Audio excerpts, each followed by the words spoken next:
Hello everyone, I Kuldeep Sharma welcome you all to today's session on 20 GK question which have been specifically curated from the Hindu newspaper as well as the Indian Express. So let's look at the question, but again the same advice, please go through the daily news analysis first and then try to solve these 20 GK questions. Okay पहला question है when was the unlawful activities prevention act also known as UAPA enacted in India. So year वाले questions इस type के जो important acts होते हैं उनके year आपसे पूछे जा सकते हैं। ये आपका सेंट्रल एंटी टेररिज्म लॉ है तो that's why this law is also important और इसको इनेक्ट किया गया था इन द ईयर 1967 इटसेल्फ और इंदिरा गांधी गवर्नमेंट ने इसको इनेक्ट किया था। सो फर्स्ट का आंसर हो जाएगा आपका बी। ओके नेक्स्ट पे मूव करते हैं। Which ministry in India has the power to designate individual or group as terrorist under the UAPA? तो UAPA के अंदर में किस मिनिस्ट्री के पास में अथॉरिटी है किसी इंडिविजुअल या ग्रुप को टेररिस्ट डिक्लेयर करने की? So it is ministry of home affairs. So आपका आंसर सही हो जाएगा 2 का सी। नेक्स्ट क्वेश्चन पे आते हैं। Which agency is functioning as a central counter terrorism agency of India under the NIA act of 2008? तो एनआईए एक्ट के अंदर में कौन सी आपकी सेंट्रल काउंटर टेररिज्म एजेंसी है? So it is the NIA itself, national investigation agency. तो third का answer हो जाएगा डी। ओके नेक्स्ट क्वेश्चन पे आते हैं। Which terrorist group founder is Hafiz Saeed also known as Jamaat ud Dawa? जमात उद दवा किस और ऐसी टेररिस्ट ऑर्गेनाइजेशन इसको हाफिज सईद हेड करते हैं उसका दूसरा नाम क्या है? तो 4 ऑप्शन है आपको। आई एम श्योर अगर आपने आज का डेली न्यूज़ देखा है यू नो कि लश्कर तैयबा का ही दूसरा नाम जमात उद दवा है जिसके हेड हैं आपके हाफिज सईद। तो फोर्थ का आंसर हो जाएगा आपका सी। नेक्स्ट पे आते हैं। What is a major cause of anti microbial resistance in India? So C इस टाइप के जो क्वेश्चंस होते हैं प्लीज आप एक बार गो थ्रू करेंगे इन क्वेश्चंस को तो थोड़ा बहुत भी अगर आपको एमआर का पता है तो डू नॉट थिंक अगर आपको एग्जैक्टली नहीं आता है तो आप उसको अटेम्प्ट ना करें। Please try to look at the option, try to find out the answer also. जैसे यहां पे 4 ऑप्शन है। ओवर यूज और misuse of antibiotics, proper use of antibiotics, genetic modification of humans, improved hygiene practices. तो अगर मैं इन 4 options को देखता हूं 2 ऑप्शंस तो मुझे काउंटर ही दिख रहे हैं एक दूसरे के। तो रिमेंबर दिस, अगर एग्जामिनर 2 ऑप्शंस ऐसे बना रहा है जो एक दूसरे के अपोजिट है तो प्रोबेबली इन 2 में से एक आंसर सही होगा। ठीक है, तो इन 2 में से एक है। और major cause of anti microbial resistance, तो ये कोई अच्छी बात तो नहीं लग रही, नेगेटिव ही लग रही है, तो कुछ बेकार ही होगा। तो प्रॉपर यूज ऑफ एंटीबायोटिक्स से तो क्यों ही कोई रेजिस्टेंस या नेगेटिव चीज होगी। So obviously B would not be the option, तो probably A is the correct answer. But C और डी को भी एलिमिनेट करते हैं। जेनेटिक मॉडिफिकेशन ऑफ ह्यूमंस, अब यहां पे बात हो रही है एंटी माइक्रोबियल रेजिस्टेंस की और यहां हम जेनेटिक मॉडिफिकेशन की बात करें तो मे बी फ्यूचर में शायद ये पॉसिबल भी हो जाए, बट ये बहुत ही ज्यादा एक्सट्रीम सिचुएशन हो गई। तो और प्रेजेंटली आपके जो जेनेटिक मॉडिफिकेशन है ह्यूमंस के अंदर में इस पे प्रोहिबिशन लगा हुआ है, तो आप प्रोहिबिटेड है जेनेटिक मॉडिफिकेशन करने के अमंग ह्यूमंस। तो सी भी ऑप्शन नहीं हो सकता। डी पे देखते हैं। इंप्रूव्ड हाइजीन प्रैक्टिस, यहां पे अगेन कुछ एंटी माइक्रोबियल रेजिस्टेंस हो रही है, माइक्रोब से आप रेजिस्टेंट हो रहे हैं एंटी माइक्रोब्स, तो यहां पे हाइजीन प्रैक्टिस से कैसे ही रिलेट करेगा? तो यस, एंटी माइक्रोबियल रेजिस्टेंस से फाइट करने के लिए एक सॉल्यूशन हो सकता है improve hygiene practice, but probably ये कॉज तो नहीं होगा। तो थोड़ा सा लॉजिक यूज करके आई कैन ऑल्सो डिराइव कि फिफ्थ का करेक्ट आंसर ए होगा। तो please it is my request कि आप इस टाइप के क्वेश्चंस को मिस आउट ना करें। ओके और मैंने आपको अभी एग्जांपल दिया कि कैसे आप इस लॉजिक यूज करके भी क्वेश्चन को सॉल्व कर सकते हैं। ठीक है, तो फिफ्थ का आंसर हो जाएगा ए। नेक्स्ट पे आते हैं। Which of the following is one of the most common resistant pathogens in India?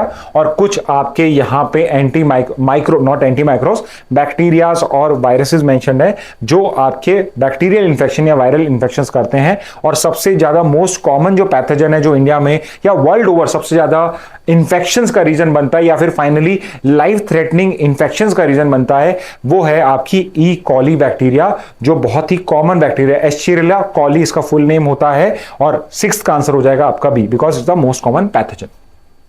Next पे आते हैं। Who is the leading crew on the Polaris Dawn mission? तो लीडिंग क्रू हेड कौन है या लीडिंग क्रू मेंबर कौन है Polaris Dawn mission का, जो बेसिकली आपका पहला प्राइवेट स्पेस मिशन है जिसके अंदर में आपके सिविलियन स्पेस वॉक करेंगे। और ये पर्टिकुलर मिशन को हेड कर रहे हैं जेरिड आइजैकमैन, जो इस पर्टिकुलर मिशन को फंड भी कर रहे हैं। तो 7th का आंसर हो जाएगा सी। नेक्स्ट पे आते हैं। Who became the first person to conduct a space walk during the USSR Voskhod 2 mission in 1965?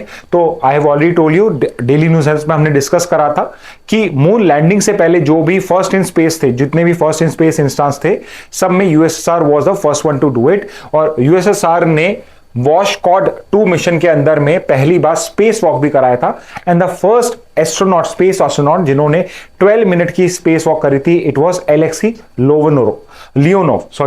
Leonov. तो आपका 8 का करेक्ट आंसर हो जाएगा बी यहां पे। ओके, आई होप आपको यूरी गैगरिन और नील आर्मस्ट्रांग कौन थे ये पता होगा। If you know the answer you can mention what they did first in space, ये इन्होंने सबसे पहले क्या क्या किया था। नेक्स्ट पे आते हैं, who serve as the president of the governing council of the Anusandhan national research foundation. तो नेशनल ANRF या NRF का पहला अभी मीटिंग होल्ड हुआ है और इस पर्टिकुलर जो आपकी फाउंडेशन है इसका काम है रिसर्च को यहां पे सपोर्ट प्रोवाइड करना, इसके लिए फाइनेंसिंग प्रोवाइड करना।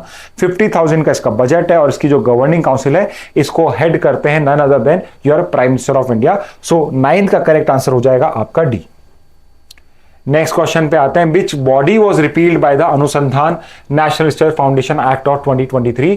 तो जो आपका ये रिसेंट एक्ट है इसने किस बॉडी को रिप्लेस करा है, तो जो बॉडी रिप्लेस करी गई है that is science and engineering research board, SERB जो आपका बोर्ड है इसको रिपील करा गया इस एक्ट के थ्रू। नेक्स्ट पे आते हैं, When did India became a full member of the Financial Action Task Force? जो FATF है उसका इंडिया फुल मेंबर कब बना था? सो जो ये FATF है जो मनी लॉन्ड्रिंग और टेररिस्ट फाइनेंसिंग के अगेंस्ट में फाइट करती है, 2006 में इंडिया ऑब्जर्वर स्टेटस मिला था और 2010 में इंडिया इसका फुल मेंबर बना था। सो 11th का करेक्ट आंसर हो जाएगा आपका बी। नेक्स्ट पे आते हैं, who is the current president of FATF। सो जो प्रेसिडेंट होता है FATF का इसका 2 ईयर का टेन्योर होता है और currently Elisa de Anda Madrazo is the current president of FATF। तो 12th का आंसर हो जाएगा आपका सी। नेक्स्ट क्वेश्चन पे आते हैं, which countries are currently on the FATF blacklist. So FATF blacklist में वो कंट्रीज के नाम होते हैं जिनके साथ FATF मेंबर कंट्रीज और नॉन मेंबर कंट्रीज को इनके बैंक या फाइनेंशियल इंस्टीट्यूशंस के साथ ट्रांजैक्ट करना अलाउ नहीं होता, इन पे इकोनॉमिक सैंक्शंस पुट अप हुए होते हैं। और प्रेजेंटली ऐसी 3 कंट्रीज हैं जिसके अंदर पे जिनको हमने FATF ब्लैक लिस्ट में पुट अप करा हुआ है और वो है आपकी ईरान, नॉर्थ कोरिया और म्यांमार, और ये आपके बी ऑप्शन में प्रोवाइडेड है विच मींस 13 का करेक्ट आंसर हो जाएगा बी। नेक्स्ट क्वेश्चन पे आते हैं, as of now how many countries are on the FATF grey list. Grey list जो है आपकी तो एक ब्लैक लिस्ट होती है और ग्रे लिस्ट होती है, एक वार्निंग लिस्ट होती है। अभी इन पे कोई इकोनॉमिक सैंक्शन नहीं होते हैं, बट अगर ये अपने सिस्टम को रिफॉर्म नहीं करते हैं, इसके अंदर में इंप्रूवमेंट्स नहीं करते हैं, तो इनको फिर ब्लैक लिस्ट में ऐड किया जाता है। And presently as of now there are 23 आपके ऐसे कंट्रीज हैं जो FATF ग्रे लिस्ट में इंक्लूडेड है। नेक्स्ट पे आते हैं, where is the headquarter of financial action task force located. तो FATF का हेडक्वार्टर कहां पे, तो FATF का headquarter is the same headquarter जो OECD का हेडक्वार्टर है और दोनों का हेडक्वार्टर आपका पेरिस फ्रांस में है। सो 15 का करेक्ट आंसर हो जाएगा सी, पेरिस फ्रांस। नेक्स्ट क्वेश्चन पे आते हैं, when was the financial action task force established. FATF को संगठित या किस दिन इसको एस्टैब्लिश किया गया था। So it was established in the year 1989। तो 16 का करेक्ट आंसर हो जाएगा आपका बी। नेक्स्ट पे आते हैं, how many member does the FATF currently have considering Russia suspension. 2023 में रशियन फेडरेशन को हमने सस्पेंड कर दिया था, तो उसके सस्पेंशन के बाद FATF में कितने कंट्रीज हैं। तो करंटली रशिया को रिमूव करने के बाद there are 39 member countries in FATF। तो 17 का आंसर हो जाएगा बी। नेक्स्ट क्वेश्चन पे आते हैं, which organization was responsible for the 9/11 attacks in the United States. तो जो 9/11 अटैक्स हुए थे सितंबर 11 इन द ईयर 2001, ये अटैक्स किस पर्टिकुलर ऑर्गेनाइजेशन ने करे थे।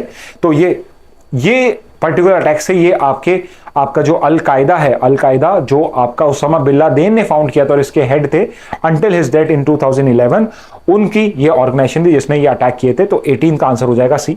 Now the penultimate question for today, when is GST Day celebrated in India? तो आज हमने जो कमेंट बॉक्स था उसमें से क्वेश्चंस पिक करे हैं, 2 क्वेश्चंस। पहला है GST Day किस दिन सेलिब्रेट होता है। तो GST Day हम सेलिब्रेट करते हैं जुलाई 1 से, और 2017 से हम इसको सेलिब्रेट करना स्टार्ट कर चुके थे जिस दिन से आपने GST रेजिम को एस्टैब्लिश करा था। Okay, and finally the last question for today, where is the headquarter of the BRICS new development bank, जिसको हम पहले ब्रिक्स बैंक भी बोलते थे, उसका हेडक्वार्टर कहां पे लोकेटेड है। और 4 ऑप्शंस है और ब्रिक्स बैंक का हेडक्वार्टर आपका शंघाई चाइना के अंदर में लोकेटेड है। तो 20th का करेक्ट आंसर हो जाएगा C, Shanghai China. Okay, so student, these were the 20 GK question which I feel like were the important GK question for today.